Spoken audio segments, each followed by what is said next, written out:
જિલ્લામાં શાંતિપૂર્ણ મતદાન માટે તંત્ર સજ્જ, સંવેદનશીલ વિસ્તારોમાં પોલીસનું પદયાત્રા દ્વારા નિરીક્ષણ। તાપી જિલ્લાના તમામ મત વિસ્તારોમાં યોજાનાર મતદાન પ્રક્રિયા સંદર્ભે જિલ્લા કલેક્ટર કચેરી અને પોલીસ વિભાગ દ્વારા વ્યાપક પૂર્વ તૈયારીઓ પૂર્ણ કરી લેવામાં આવી છે।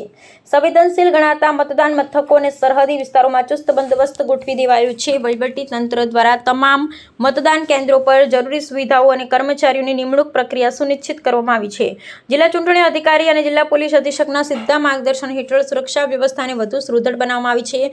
ખાસ કરી અતિ સંવેદનશીલ વિસ્તારોમાં પોલીસ ટુકડીઓ દ્વારા પદયાત્રા કરી સુરક્ષાની ખાતરી આપવામાં આવી રહી છે। માર્ગો પર વાહનોની સઘન તપાસ શરૂ કરવામાં આવી છે, જેથી કોઈપણ પ્રકારની ગેરકાયદેસર પ્રવૃત્તિ કે આચાર સંહિતાનો ભંગ રોકી શકાય। આ આયોજન પાછળનો મુખ્ય હેતુ ભયમુક્ત અને પારદર્શક ચૂંટણી પ્રક્રિયા સંપન્ન કરવાનો છે। 3 જેટલા ડીવાયએસપી, 18 પીઆઈ, 26 પીએસઆઈ અને પોલીસ અને હોમગાર્ડ આ તમામ થઈ લગભગ 2200 જેટલો ફોર્સ બંદોબસ્તમાં વાપરવામાં આવનાર છે અને સંપૂર્ણ તૈયારીઓ બંદોબસ્ત બાબતે કરી લેવામાં આવેલી છે।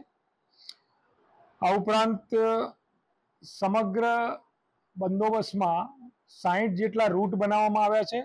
સેક્ટર પોલીસ મોબાઈલની જે 10 બિલ્ડિંગ દીઠ એક અમે રૂટ કર્યો છે, 600 જેટલી બિલ્ડિંગ છે, તો 60 રૂટ બનાવવામાં આવ્યા છે પોલીસના, અને તમામ વાહનોમાં પોલીસ ફોર્સ એના સતત પેટ્રોલિંગ રાખશે। અને આ ઉપરાંત તમામ પોલીસ સ્ટેશન ખાતે QRTની ટીમ રાખવામાં આવી છે, જેથી કરીને કોઈ પણ અસાધારણ સંજોગોમાં પહોંચી વળી શકાય।